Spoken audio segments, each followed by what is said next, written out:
Bonjour à tous, il est 11 heures. Je suis ravie de vous accueillir pour ce webinaire.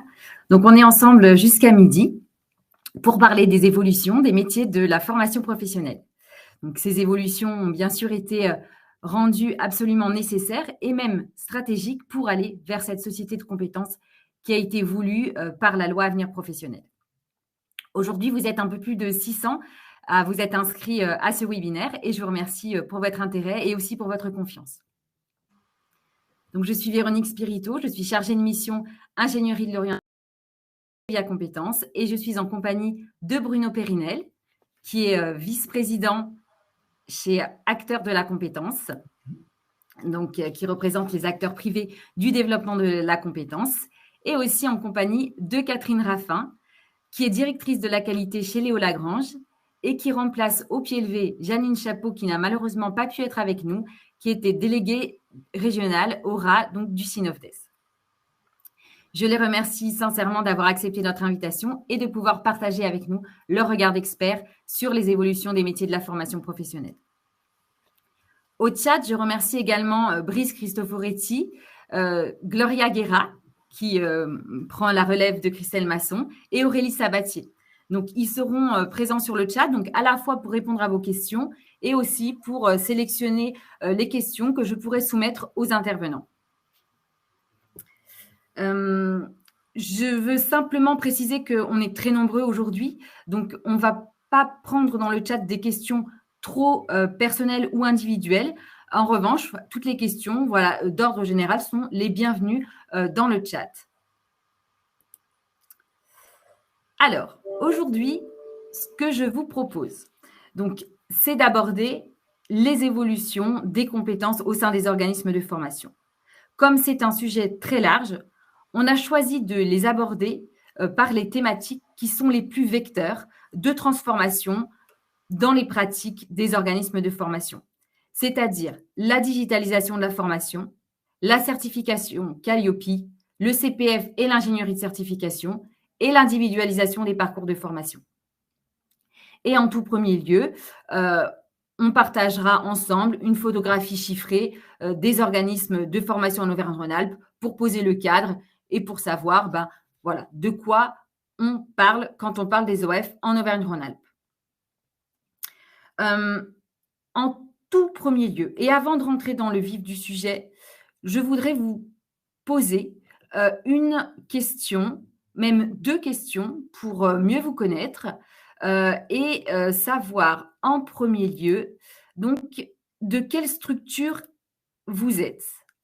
Est-ce que vous êtes un OF indépendant, un OF de moins de 10 salariés, un OF de 10 à 50 salariés, plus de 50 salariés, une structure d'accompagnement ou insertion ou autre type de structure?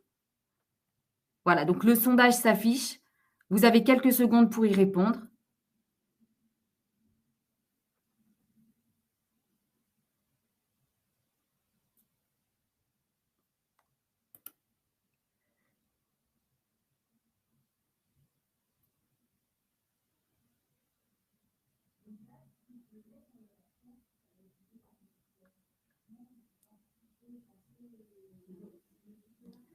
OK. OK. Donc, il y a une majorité, donc aujourd'hui, en ce moment, d'OF indépendants et d'OF plus petits, donc moins de 10 salariés. Des OF, donc 10 à 50 et plus de 50, donc à 20%. Et puis, en minorité, les structures d'accompagnement et d'insertion. Voilà. Et donc, une deuxième question. Je voudrais savoir quelle est la partie qui vous intéresse ou qui vous impacte le plus aujourd'hui, les parties qu'on va évoquer. Est-ce que c'est la digitalisation de la formation? Est-ce que c'est la certification Calliope? Est-ce que c'est le CPF et l'ingénierie de certification? Ou est-ce que c'est l'individualisation des parcours de formation?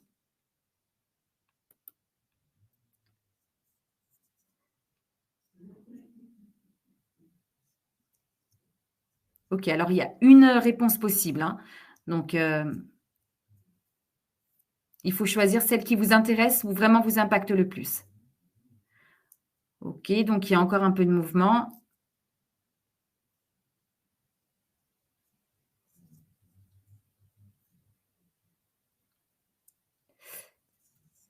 Ok. Très bien. Donc, vous êtes en majorité donc à être plus intéressé ou impacté par la digitalisation de la formation, ensuite par l'individualisation des parcours de formation, ensuite à égalité le CPF et l'ingénierie de certification et la certification Calliope. Voilà.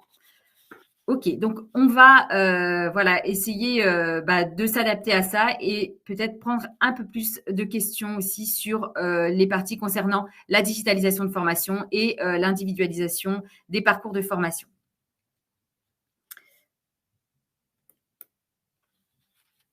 Alors, je vous propose maintenant de rentrer vraiment dans le vif du sujet et de pouvoir partager donc une photographie des organismes de formation en Auvergne-Rhône-Alpes. Donc, les données viennent de l'adresse, donc par les bilans financiers qui sont transmis par les organismes de formation en Auvergne-Rhône-Alpes. Et donc, ce sont les données qu'on a au 1er janvier 2022. Donc, au 1er janvier 2022, on voit qu'il y a donc 14 389 organismes de formation qui sont enregistrés en Auvergne-Rhône-Alpes et que ce chiffre des enregistrements est en hausse depuis janvier 2020. Le chiffre d'affaires généré est en hausse également, donc 1,7 milliard de chiffre d'affaires généré pour un chiffre d'affaires moyen de 122 000 euros. On voit que le nombre de stagiaires est de 2,3 millions. Ce chiffre est en baisse. Les salariés, la proportion de salariés est légèrement en baisse, comme on va le voir dans une minute. Et pour les demandeurs d'emploi, eux, une population qui reste stable dans cette population de stagiaires formés. L'activité la plus importante en nombre d'OF se trouve assez logiquement dans le Rhône, puis dans l'Isère. Voilà. Pas de surprise pour ce chiffre-là. En ce qui concerne le statut des organismes de formation, donc on peut voir que la part la plus importante d'organismes de formation sont les indépendants, à 47%, suivis de près par les organismes privés à but lucratif et derrière, les privés à but non lucratif à 11% et encore plus loin derrière, pour une part vraiment moins importante, les organismes publics et parapublics. On constate qu'il y a une grande disparité aussi dans les chiffres d'affaires. Donc, 80% des OF ont un chiffre d'affaires inférieur à 75 000 euros, alors qu'il n'y a que moins d'1% qui ont un chiffre d'affaires supérieur à 3 millions. Donc, les OF publics ou parapublics ont le chiffre d'affaires le plus faible, alors que les OF à but non lucratif, eux, ont le chiffre d'affaires le plus élevé.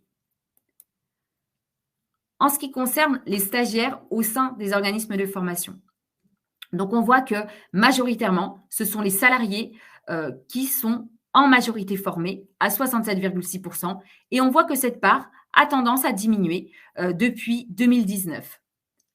A contrario de la part autre, qui comprend les agents publics, les travailleurs non salariés et aussi les apprentis, on voit que cette part, elle, a légèrement tendance à augmenter depuis 2019.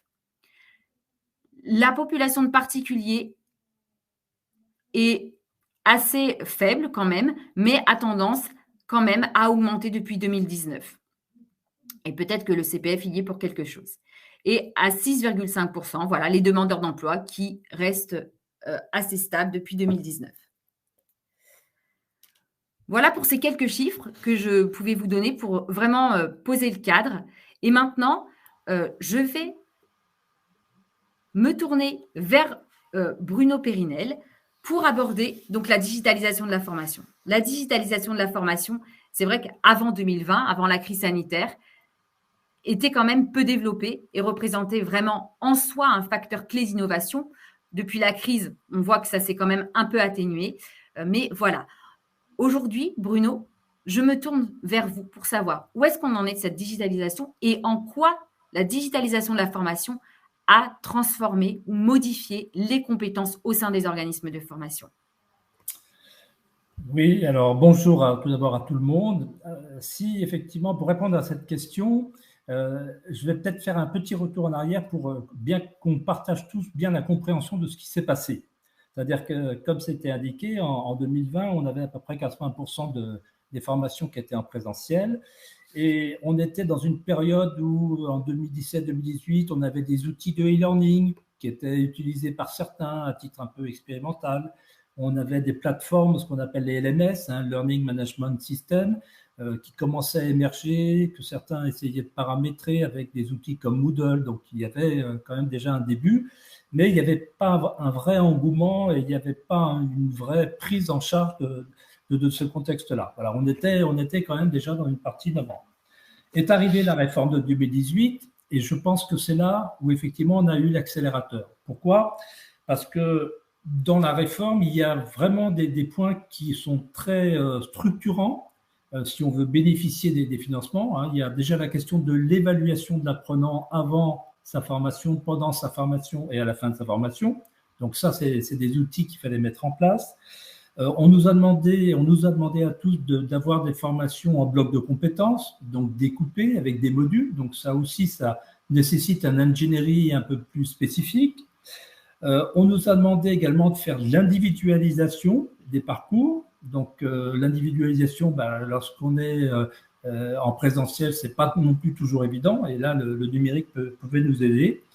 Et on a eu également deux critères qui ont été fondamentaux. C'est la baisse des coûts.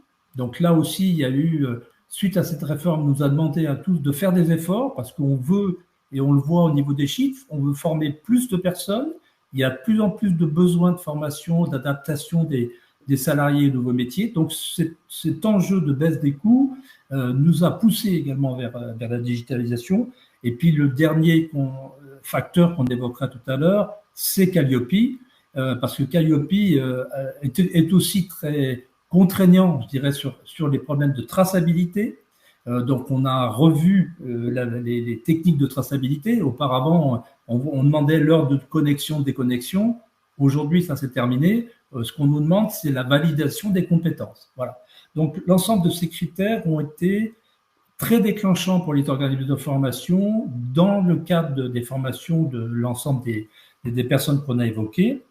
On a eu le Covid qui est arrivé en 2020 et le Covid a été un choc pour tout le monde, planétaire, qui a fait que tout d'un coup, on s'est tous retrouvés en se disant qu'est-ce qu'on fait ? Est-ce qu'on arrête notre activité ou on continue de travailler ? Et on a découvert, et tous, certains ont découvert, d'autres se sont raccrochés aux outils, on va dire digitaux de visio, les Zoom, les Teams et autres outils. Et grâce à ces outils-là, on a pu continuer à communiquer, on a pu continuer à faire des réunions et on a pu continuer à faire des formations.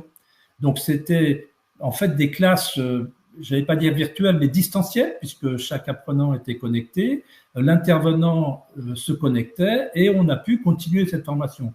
Et cette prise de conscience, tout d'un coup, sur un outil qui est assez basique, quelque part, mais on s'est dit, tiens, finalement, avec le numérique, je peux continuer à faire de la formation.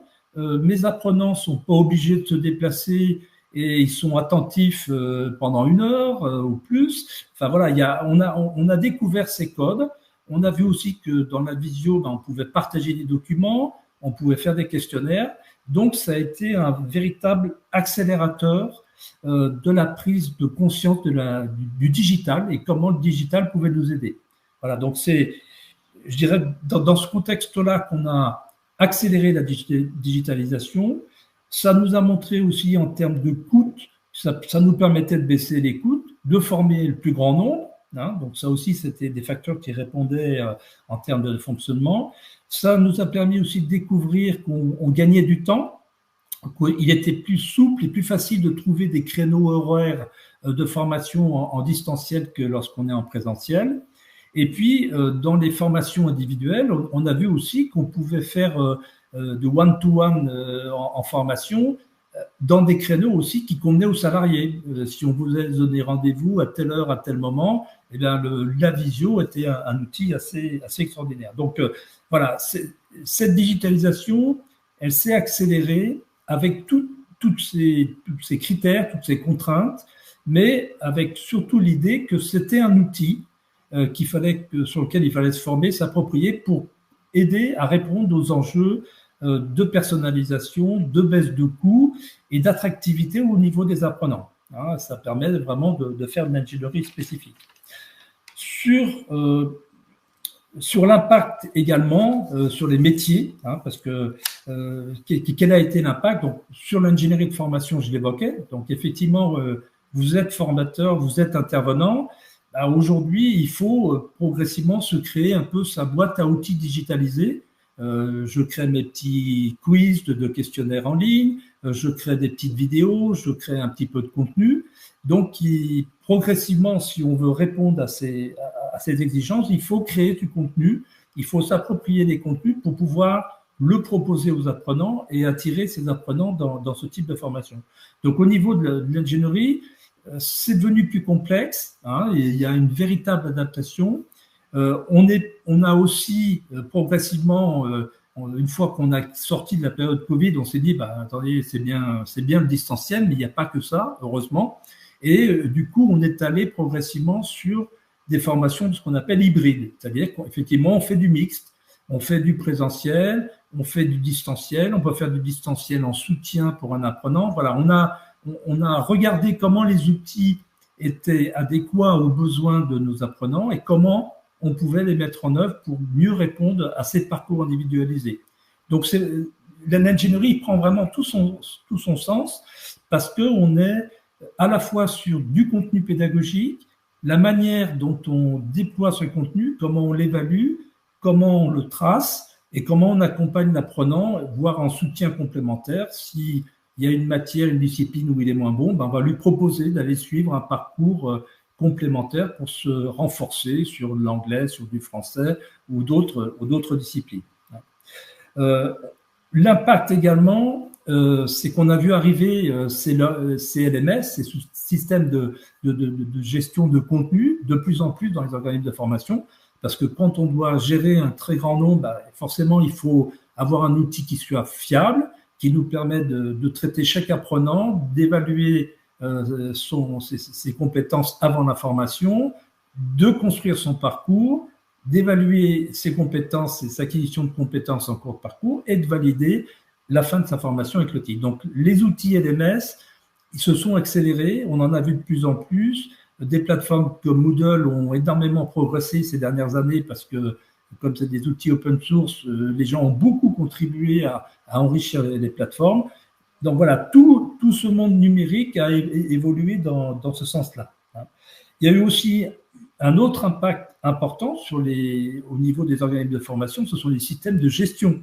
Parce que gérer les apprenants, il faut les inscrire, il faut aussi les inscrire sur les plateformes avec les OPCO, avec Pôle emploi, il faut pouvoir faire la traçabilité, la facturation. Donc là aussi, on a vu arriver de plus en plus des outils intégrés de gestion, les ERP, pour gérer également tous ces parcours mixtes. Parce qu'auparavant, on avait des présentiels, les gens s'inscrivaient, ils signaient les fiches de présence, on faisait les factures. Le process était assez classique, assez simple. Aujourd'hui, c'est devenu plus complexe, à la fois dans l'hybridation des formations, mais également vis-à-vis de nos partenaires. J'évoquais les OPCO, de la région, Pôle emploi. Voilà, il faut qu'on soit capable, au niveau d'organismes de formation, d'avoir des gestionnaires capables de gérer les outils digitaux, les outils numériques, capables de faire de la facturation, faire de la signature électronique, de répondre aux appels d'offres également. Ça, c'est sur la partie également commerciale.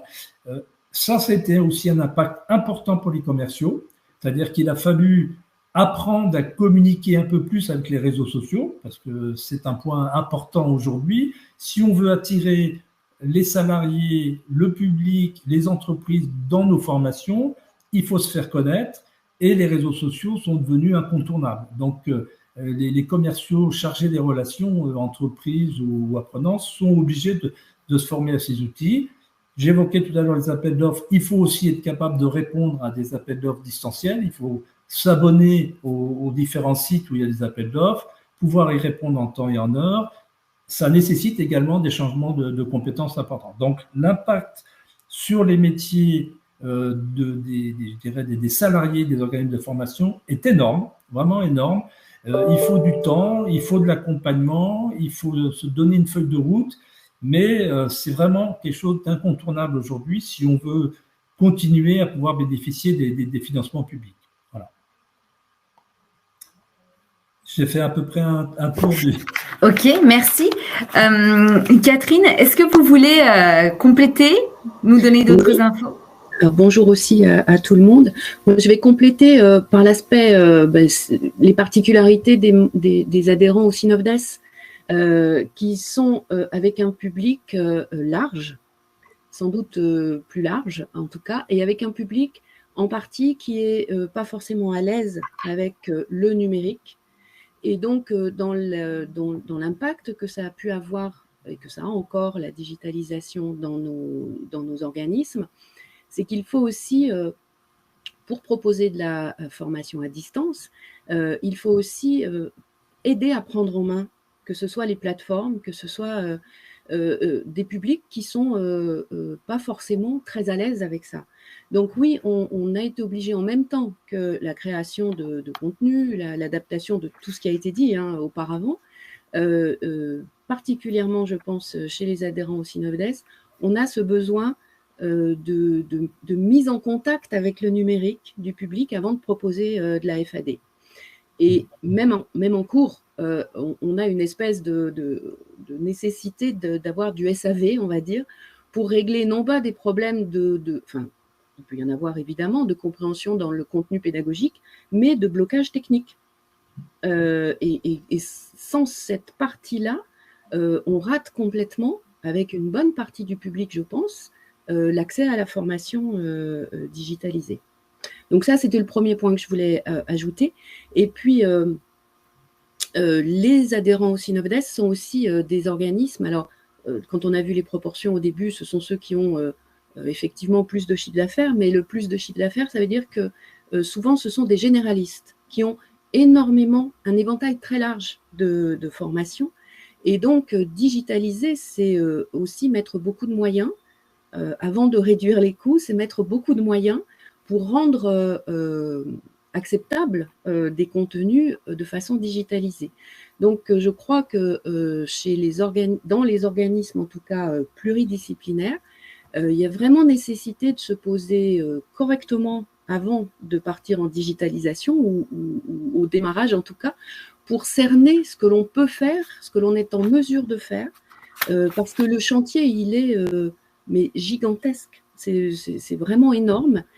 Et plus votre éventail de formation est large, plus il y a à faire. Donc, il y a vraiment nécessité, je pense, d'avoir un bon diagnostic, une bonne stratégie et derrière un plan d'action réaliste. Voilà ce que je voulais ajouter, qui me semble plus particulier aux membres et aux adhérents en tout cas, du Synopdes. Mais Catherine, si vous permettez, je suis tout à fait d'accord avec ce que vous complétez, parce que même au niveau de nos adhérents, des acteurs de la compétence, on a la même problématique, vraiment. D'ailleurs, c'est les premiers dispositifs qu'on a mis en place au niveau de la fédération, c'était un accompagnement sur le diagnostic de chaque organisme de formation.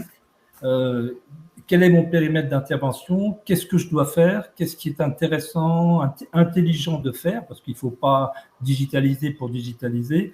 Donc, je suis tout à fait d'accord sur cette approche. Et également sur les apprenants, je suis aussi d'accord avec vous et c'est un enjeu énorme parce qu'on a l'impression que tout le monde est à l'aise avec le digital, mais ce n'est pas vrai.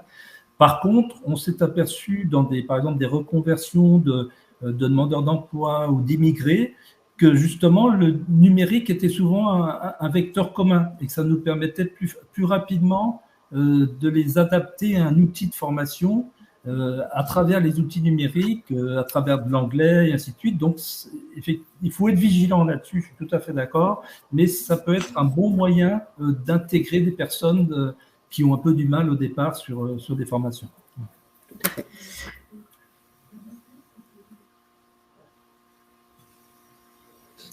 Micro. Oui, ok, j'ai cliqué 2 fois. Donc du coup, un organisme de formation qui voudrait vraiment se mettre à la digitalisation. Donc d'abord, on a entendu l'idée du diagnostic, de définir sa stratégie parce que ça coûte cher et de bien savoir qu'est-ce qu'on digitalise et comment on le digitalise.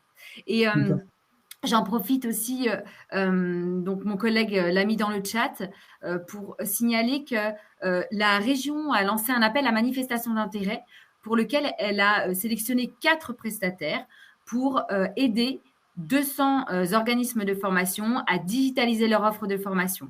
Donc, d'abord, en les aidant justement à faire ces phases de diagnostic et de définition de la stratégie pour digitaliser, pour mieux digitaliser. Donc,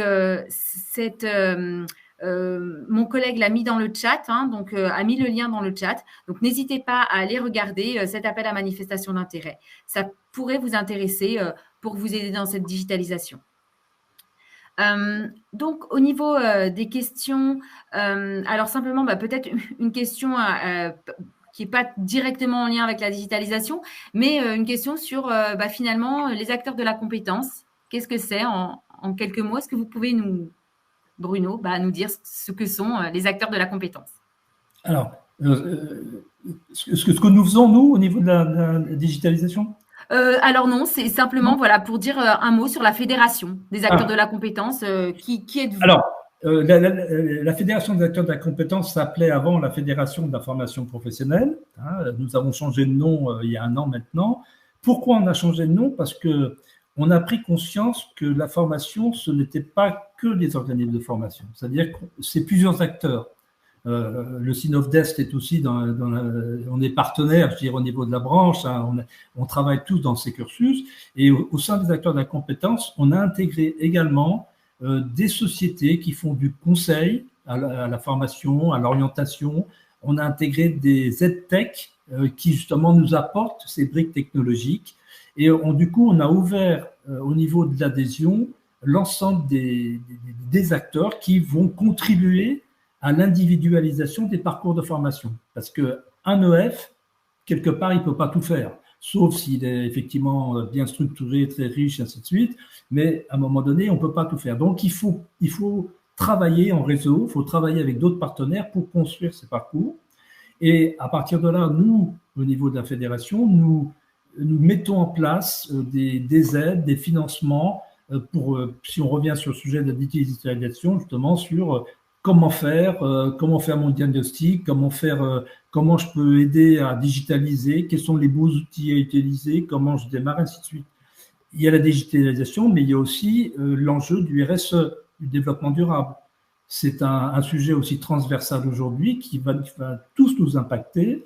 Et on a mis en place la même démarche. Diagnostic RSE, bilan carbone, par quoi je commence, ma problématique à moi en tant qu'organisme de formation, comment vis-à-vis de mes entreprises clientes et mes salariés, quelles sont les bonnes pratiques à mettre en œuvre, et ainsi de suite. Donc, on travaille sur tous ces enjeux directement opérationnels pour nos adhérents et également tous les enjeux, bien sûr, réglementaires, de financement, que ce soit Calliope, que ce soit le problème de cybersécurité aujourd'hui, qui est aussi un sujet qui nous impacte et où il y a des risques. Enfin voilà, on essaie de couvrir l'ensemble du cadre opérationnel de chacun des adhérents pour les aider à grandir et à se développer de manière très professionnelle sur ce secteur.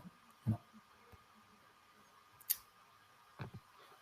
Ok, merci pour cette précision. Alors, il y avait une autre question sur Philippe qui nous dit 4 prestataires pour toute la région Auvergne-Rhône-Alpes. Alors oui, c'est 4 prestataires pour la région Auvergne-Rhône-Alpes. En revanche, c'est pour toute la région Auvergne-Rhône-Alpes. En tout cas, il y a 200 organismes pour cet appel à manifestation d'intérêt. Donc voilà, à l'heure actuelle, il y a une trentaine d'organismes qui ont déjà été sélectionnés. Donc, n'hésitez pas à regarder cet appel à manifestation d'intérêt pour pouvoir vous y inscrire le cas échéant. Peut-être préciser juste que Pôle emploi aussi en Rhône-Alpes a lancé un appel à manifestation pour accompagner aussi à la digitalisation. Donc, le panel est en fait un peu plus large que celui-ci. Que c'est 200. Voilà.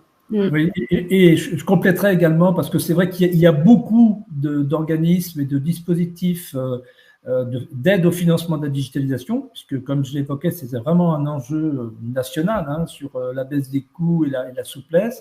Et on trouve aussi des OPCO et des branches qui peuvent proposer à des organismes de formation d'aider à financer du contenu en fonction de certains métiers, certaines branches.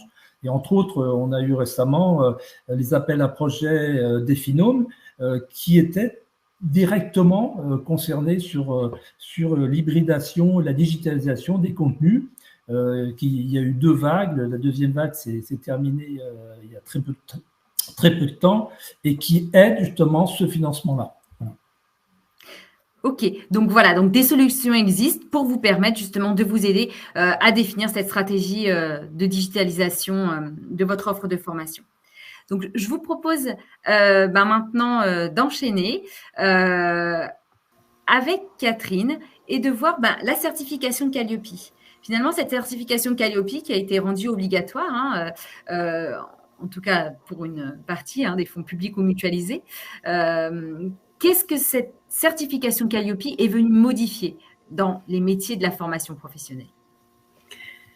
Alors, Calliope, effectivement, arrive en obligation dans cette loi Avenir professionnel, en fait, en lien avec la désintermédiation de la formation. Puisque si on enlève, en fait, avec la désintermédiation, on enlève du conseil pour le futur apprenant, on va dire.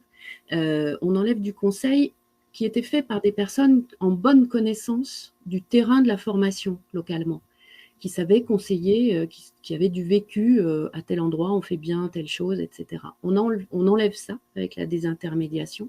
Donc, Calliope est un outil pour venir équiper tout individu qui est en recherche de formation. C'est comme une défense du consommateur. Puisqu'on le rend consommateur direct, alors il faut aussi mettre tout ce qu'il faut autour pour assurer un peu son choix. C'est pour ça que dans Calliope, on va voir arriver la communication grand public, qu'on n'avait pas dans les... il y avait plus de 50 labels ou certifications qui étaient possibles avant Calliope pour les organismes de formation. Une des nouveautés qui vient dans ce référentiel unique qu'est Calliope, c'est cette communication au grand public. On retrouve un peu comme en tant que consommateur sur un marché, on doit trouver de l'information sur tous les produits, eh bien c'est identique en formation.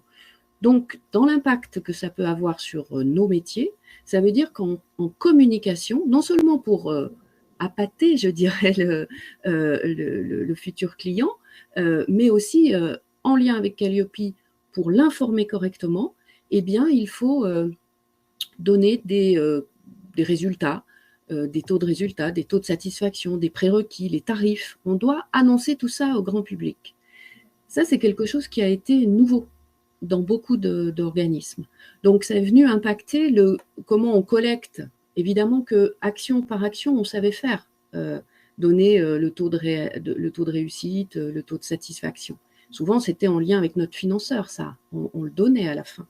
Mais là, il faut pouvoir le collecter, il faut pouvoir le rendre lisible, il faut pouvoir le rendre pertinent pour que tout un chacun, depuis son domicile, on va dire, puisse déjà avoir un pré-tri sur où est-ce que je vais aller faire ma formation. Donc ça a été une nouveauté et c'est venu impacter, ça impacte encore, les organismes de formation à bien communiquer grand public. On a toujours eu l'habitude de communiquer envers des candidats, des prescrits, des gens qui étaient prescrits. Donc l'information collective, la fiche descriptive, tout ça, c'est des choses qui étaient connues des organismes. En revanche, là, il faut avoir une vitrine ouverte sur tout un chacun qui juste se pose la question à un moment s'il va se former, sur quoi, vers qui, à quel endroit. Ça, c'est un premier impact. L'autre impact qui a évidemment beaucoup joué avec Calliope, c'est qu'on est passé de... Je pense que la qualité était souvent l'affaire de quelques personnes dans l'organisme. Et on retrouve, voilà, je vois la slide qui amène ça. Calliope nous pousse et nous oblige à impliquer vraiment toute l'équipe. Parce que on n'en est plus à démontrer que l'on peut tracer, que l'on peut organiser un parcours, ce qui était le cas souvent dans les labels qualité. Maintenant, il nous faut des preuves sur du vécu. Donc, ça veut dire que ce n'est pas seulement les responsables de formation, le service ingénierie qui propose à un auditeur des matrices, des maquettes qui sont mises à disposition des équipes pour bien faire. Non, là, on va aller voir ce qui s'est réellement passé pour tel stagiaire à tel moment, Donc, ça veut dire que la préparation constante à l'audit, elle se fait avec l'ensemble des équipes, des formateurs et des accompagnants jusqu'au service ingénierie. Ça nous crée un contrôle interne continu qui vient toucher absolument toute personne et notamment ceux qui sont en direct vraiment avec le public.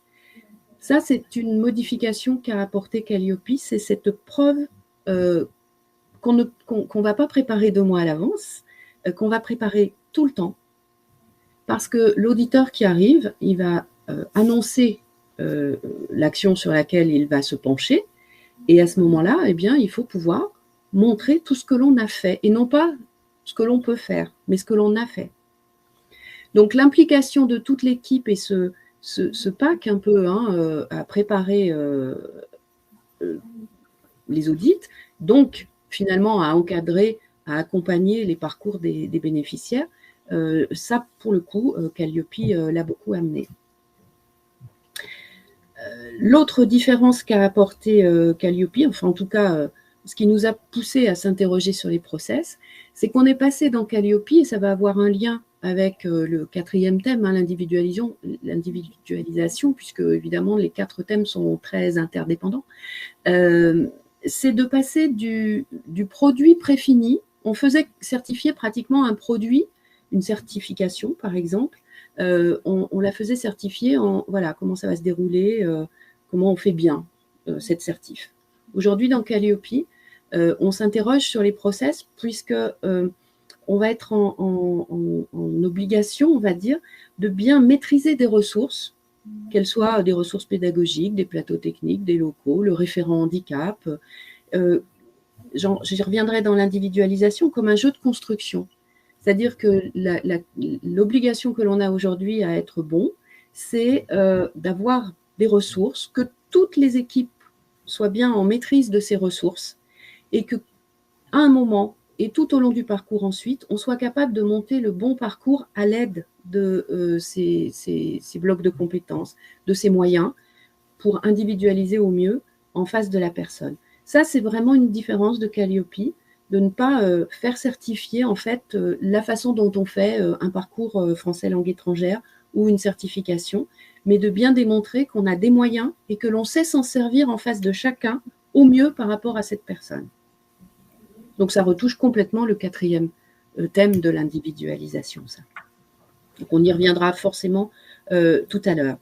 Et puis renforcer la traçabilité. Le dernier mot qui est inscrit sur la diapositive, effectivement, on vient d'un métier qui était très inscrit dans l'oralité.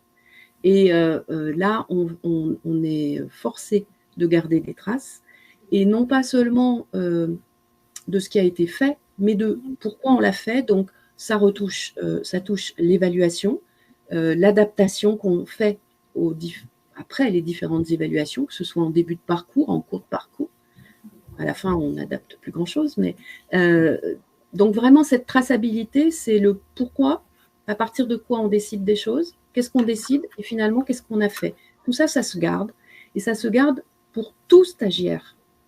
Alors, au CINOFDES, enfin, en tout cas pour les organismes que je connais le mieux au CINOFDES, je reviens à mon éventail très large que j'évoquais tout à l'heure.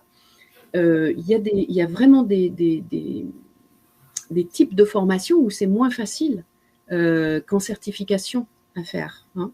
La certification, un des moyens, une des ressources, c'est le référentiel. C'est ce vers quoi on va, qui est très précis, qui est facilement découpable en blocs de compétences et en suivi et en évaluation partielle. En revanche, on a des parcours beaucoup plus globaux et avec des objectifs beaucoup moins inscrits précisément. Alors là, la traçabilité du pourquoi on a décidé ça, qu'est-ce qu'on a fait, etc., est quand même plus difficile. Calliope nous y oblige et nous oblige à le faire de façon exhaustive. Ça, c'est aussi une des grosses particularités de Calliope, c'est d'avoir quelques indicateurs qui sont dits critiques et où de toute façon, 100% de l'enregistrement doit être là. Ok.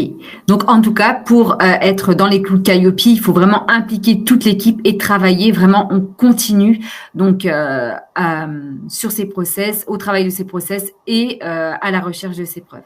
Et donc, juste une question, parce que, alors, l'heure avance malheureusement trop rapidement. Une question là sur Calliope. Pour les indépendants, et c'est vrai qu'il y en a pas mal, qui ne sont pas Calliope, mais qui travaillent en sous-traitance pour des OF Calliope, est-ce que c'est une situation viable? Alors, il se trouve que Calliope n'est pas comme ISO 9001 avec l'obligation d'auditer ses fournisseurs, parce qu'on revient à cette question-là en qualité, en fait. C'est l'audit des fournisseurs. Viable, je ne sais pas, on verra ce que ça donne. En tout cas, tous ceux qui sont Calliope et qui font appel à des sous-traitants indépendants qui ne le sont pas, ont en charge de venir vérifier la faisabilité, en fait, la compatibilité de ces fournisseurs indépendants avec Calliope et de les intégrer. Je crois qu'il y a un indicateur qui vraiment nous met dans cette obligation-là de coordonner l'ensemble des intervenants. Sans pour cela, on ne doit pas avoir de lien hiérarchique avec quelqu'un qui n'est pas salarié. Donc, la subtilité, elle est là. Elle est d'avoir une espèce d'accord cadre avec nos partenaires sous-traitants. Cet accord cadre doit vérifier la compatibilité avec Calliope. Eux aussi doivent être en veille du métier qu'ils visent. Eux aussi doivent faire attention à l'individualisation. Et avant, on va dire, chaque mise en main d'une partie, d'un module, on doit bien indiquer à la personne dans quel cadre elle intervient, quel est l'objectif général de l'affaire, ce qu'on lui procure à elle, quel objectif ça a, ce qu'on attend, et en retour d'avoir aussi comment ça s'est passé, l'évaluation de ce module, etc., pour qu'on soit bien toujours dans cette coordination globale, totale, de ce qui se passe autour de l'apprenant. Donc, on est en train d'apprendre un peu plus parce qu'on formalisait aussi là très peu. On était beaucoup à l'oral avec les gens que l'on connaît par ailleurs. Donc, ça nous demande plus de traces et eux de nous en donner plus aussi. Ok, et peut-être alors juste une dernière question, parce que c'est vrai qu'on entend énormément voilà Calliope sur les lourdeurs administratives, etc. Donc là, on nous dit voilà Calliope, c'est sûr, a un coût et nécessite quasiment un ETP. Est-ce que voilà vous auriez des tuyaux ou quelque chose pour justement réduire ce temps, cette lourdeur administrative? Alors, j'espère que ça ne demande pas un ETP, mais il faut vraiment qu'on arrive, c'est ça la transformation des métiers en fait, c'est d'arriver à vivre en Calliope, enfin en Calliope ou en tout cas en système qualité avec traçage, traçabilité et avec amélioration continue, comme dans toute entreprise en fait, sans en faire quelque chose en plus, mais de bien l'intégrer dans les pratiques. Alors c'est le côté passionnant, mais c'est aussi la grande difficulté pour que justement ça ne se surajoute pas, mais qu'on le fasse au quotidien et qu'au contraire, on en retire des choses alors qu'on n'y a pas mis plus de moyens. Ok, c'est ce que vous disiez finalement, ça revient à impliquer toute l'équipe et à s'interroger en continu sur ces process.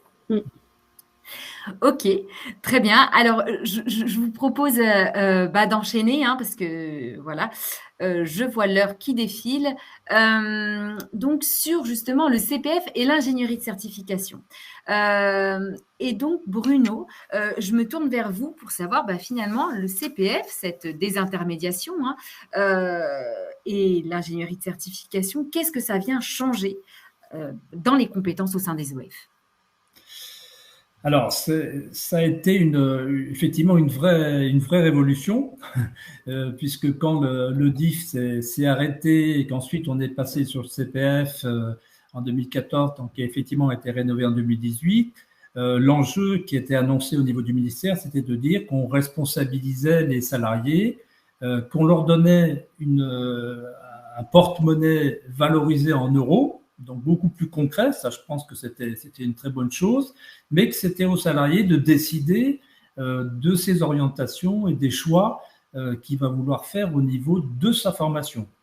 Et je rappelle, c'est un point important du CPF, c'est que ce compteur qui est alimenté régulièrement auprès des salariés, le salarié décide s'il veut se faire une formation personnelle ou professionnel. C'est lui qui décide et on n'a pas à agir sur lui pour le faire, même s'il peut y avoir des possibilités.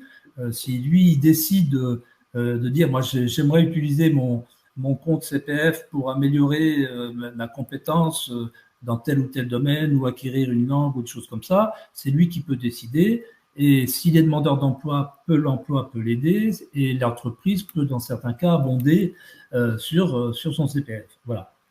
Donc, cette monétisation, elle est vraiment importante. Elle a été assez déstabilisante.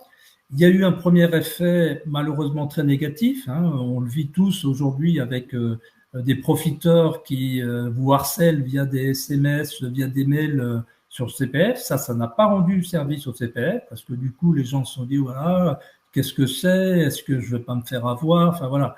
Donc, nous luttons, nous, au niveau de la fédération, énormément contre cette perturbation parce que c'est pas bon pour le CPF.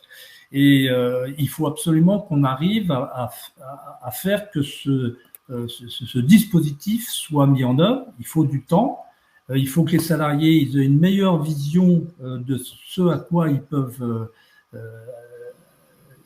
obtenir en termes de sujet de formation. Et donc, on a vu très rapidement le succès sur le CPF sur des formations très transverses, le permis de conduire, les langues. Là, maintenant, on voit arriver de plus en plus des formations sur l'entrepreneuriat. Donc ça, c'est très bien. Ce sont des gens qui se disent, suite au Covid, j'ai envie de créer mon activité. Donc, ils se sont dit, finalement, j'ai un compte CPF où j'ai de l'argent, qui est de façon assez importante. Donc, je vais suivre cette formation. Donc, le dispositif, il est en pleine évolution. Il faut qu'il trouve sa maturité, il faut qu'il s'assainisse par rapport à ces profiteurs qui font des propositions un peu malhonnêtes et pas du tout éthiques. Mais sur le fond, je pense qu'on a effectivement intérêt à l'accompagner parce qu'il concerne la formation des salariés. En parallèle d'ailleurs du CPF, les chiffres, on l'a vu, indiquaient une baisse des budgets de formation au niveau des salariés. Parce que la réforme de 2018 a fait que les aides au niveau des entreprises de plus de 50 ont chuté. Donc, les entreprises de moins de 50 salariés, elles ont des aides qui, malheureusement, aujourd'hui, ne sont pas forcément très, très élevées. On le voit aujourd'hui au niveau des entreprises, les aides sont vraiment un peu congrues. Au-delà de 50, il n'y a plus aucune aide. Les entreprises cotisent, mais elles n'ont plus d'aide. Donc, c'est aussi une problématique. Donc, effectivement, il faut que le CPF se mette en œuvre parce que c'est un vrai moyen d'acquisition de compétences. Ça peut être aussi un véritable outil de changement de métier, de reconversion à travers des dispositifs de transition pro, mais on peut utiliser également le CPF par rapport au dispositif. Alors, en tant qu'OF, pour être référencé dans la plateforme EDOF du CPF, il faut effectivement avoir soit des titres RNCP, soit des référencements au répertoire spécifique, à la liste RS. Donc aujourd'hui, c'est pour ça qu'aujourd'hui, il y a aussi des difficultés, parce que le référencement RNCP et le RS, via France Compétences, il y a un grand toilettage qui est en cours et qui n'est pas facile. Là aussi, ça rejoint ce qu'on évoquait un petit peu tout à l'heure au niveau de Calliope, c'est-à-dire que au niveau du ministère, ils ont resserré les process en disant il y a des règles, on vous demande de les respecter. Ceux qui ont des titres RNCP qui sont pertinents, qui effectivement sont validés par les branches, qui peuvent justifier d'une bonne insertion professionnelle, donc que la formation est compatible avec les attentes des entreprises, que les gens qui sont diplômés ont bien les bons salaires en regard de cette formation. Donc cette cohérence-là, il faut, quand on gère nos titres RNCP, il faut bien les respecter. Il faut vraiment, voilà, c'est un process qualité, c'est comme ça, et si on les respecte, ça peut bien fonctionner. Sur le RS, c'est la même chose. Il faut également bien respecter des critères d'évaluation et d'accréditation sur répertoire spécifique. Donc aujourd'hui, on est dans une phase de transition. Il y a des titres qui ne sont pas renouvelés, parce qu'il y en avait aussi beaucoup sur certaines formations. Il y avait trop de titres très, très similaires.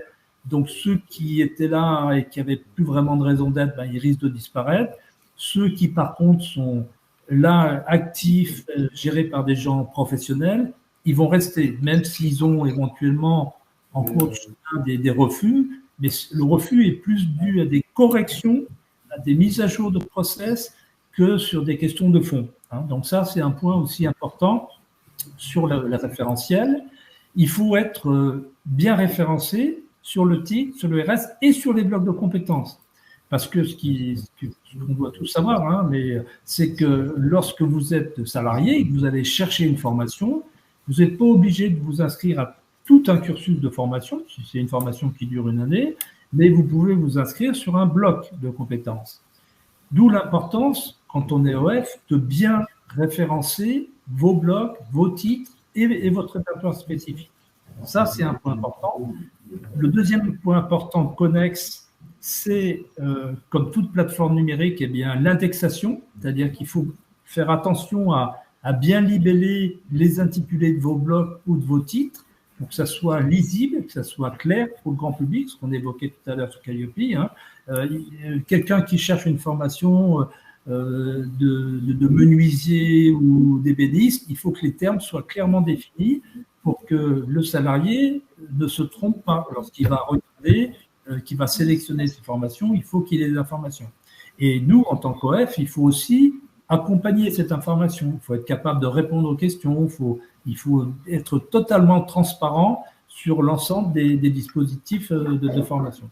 Donc, cette indexation, elle est très importante parce que si elle est mal faite, lorsque le salarié va chercher sur la base des formations disponibles, il ne va peut-être pas forcément tomber sur votre formation. Votre formation va arriver en 2e ou 3e page. Donc, l'indexation, la rédaction est importante. Également, il y a les formations qui peuvent être faites en présentiel, donc bien indiquer dans quelle ville vous êtes ou si vous êtes dans plusieurs villes, les différentes villes où vous êtes présent. Donc ça, c'est aussi important. Et puis, l'autre dispositif on rejoint le premier thème qu'on évoquait tout à l'heure, c'est de pouvoir proposer vos blocs de compétences digitalisés. Parce qu'à ce moment-là, vous allez générer des formations plus rapidement et de façon plus facile lorsque vos apprenants, lorsque le salarié va se dire, moi j'ai un cours en ligne digitalisé, je vais pouvoir le suivre, je m'inscris avec à l'heure et au moment qui me convient et je déroule ma formation. Voilà. Donc tous ces dispositifs, ils sont en place aujourd'hui, il faut qu'on se les approprie. On n'est pas tous au même niveau de maturité, mais on progresse et c'est important parce que c'est vraiment un des axes qui doit aider à augmenter la formation des salariés, parce qu'aujourd'hui, on est tous impactés, on l'évoquait tout à l'heure avec la digitalisation. Vous êtes salarié aujourd'hui, vous n'êtes pas à l'aise avec le numérique, vous voyez que au quotidien, on vous demande de faire plein de choses et vous vous sentez fragilisé. Grâce à votre CPF, vous pouvez dire, moi, je vais suivre une formation pour comprendre comment ça se passe, comment je peux l'utiliser et que je sois accompagné. Voilà un petit exemple de ce qu'on peut faire aujourd'hui avec le CPF.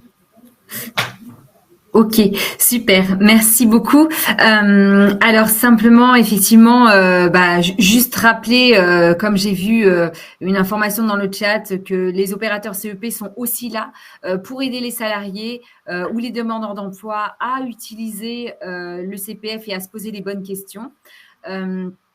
Et aussi, donc, comme mon collègue a mis un lien dans le chat, il y a un module en auto-formation qui est proposé gratuitement sur les dispositifs les dispositifs de financement de la formation professionnelle.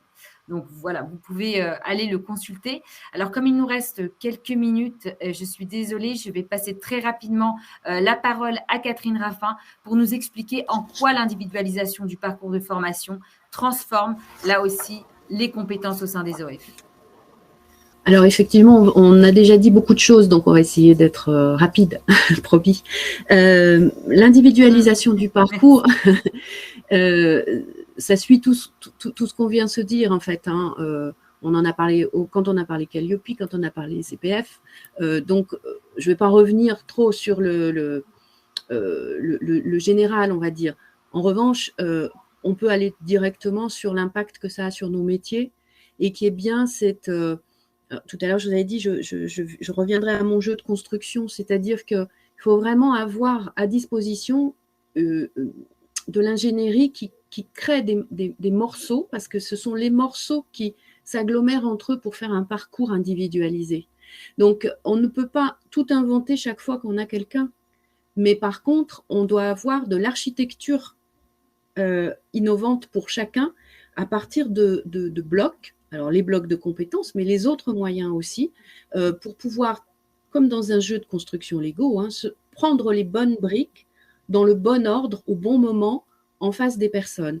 Donc vraiment là, on a un besoin dans les métiers de bien créer des morceaux qui peuvent être mis dans beaucoup de parcours, mais qui seront pris chaque fois en fonction des besoins de la personne qui est en face de soi. C'est-à-dire qu'il faut vraiment avoir un stock, on va dire, de moyens, très large, les moyens, un stock de moyens que la personne qui accueille l'apprenant maîtrise, connaît et donc peut solliciter pour créer le parcours le plus individualisé en face de la personne. Donc ça, c'est vraiment de l'ingénierie de parcours, mais qui nécessite en amont de l'ingénierie de formation générale. Ça, c'est une chose. L'évaluation, puisqu'on n'est pas sur, encore une fois, un produit tout à fait prédéfini où on avait pu créer des choses pour venir évaluer par moment, ça veut dire que l'évaluation aussi, il va falloir bien la faire par rapport aux objectifs individualisés qu'on a posés avec cette personne, qu'on a décidé avec cet apprenant. Donc l'évaluation, certes, a été toujours interrogée, mais dans les équipes d'ingénierie, vraiment l'évaluation d'objectifs individualisés, c'est quelque chose qui doit se développer. Et alors, il y a aussi je ne reviens pas sur la communication, on en a parlé à 2 moments, mais vous pensez bien que c'est un nouveau métier que de communiquer, que l'on a des moyens à disposition pour s'adapter à tout besoin d'une personne. C'est pas si évident que ça en communication. Et il y a un terrain dont on n'a pas encore parlé et qu'on aurait pu citer à plusieurs moments, ce sont nos fonctions support qui, en face de l'individualisation, doivent aussi individualiser l'ingénierie financière des parcours. C'est-à-dire que très souvent, avec l'individualisation, notamment avec le CPF, on voit arriver des personnes qui ont une partie du financement dans les mains et qui vont chercher du cofinancement ou apporter eux-mêmes le cofinancement.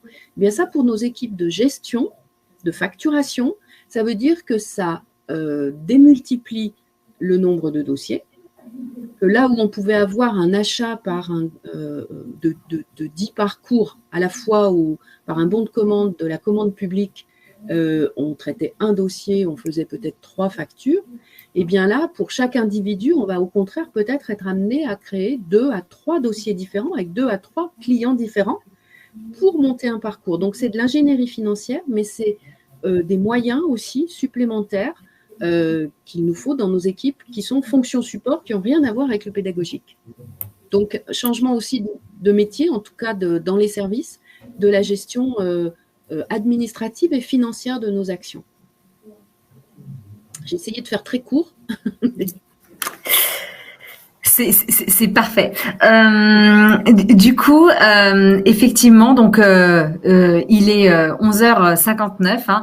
Donc, le webinaire va arriver à son terme dans 1 minute. Donc, simplement, voilà, rappeler le module Mookie, donc sur l'ingénierie financière, donc qui peut aussi vous donner des billes. Cet appel à manifestation d'intérêt, d'une part de la région, donc que vous pouvez consulter donc sur le site de Via Compétences, qui pourront vous aider donc dans votre stratégie de digitalisation. Cet appel à manifestation d'intérêt aussi de Pôle emploi qui pourra aussi vous aider dans votre stratégie de digitalisation.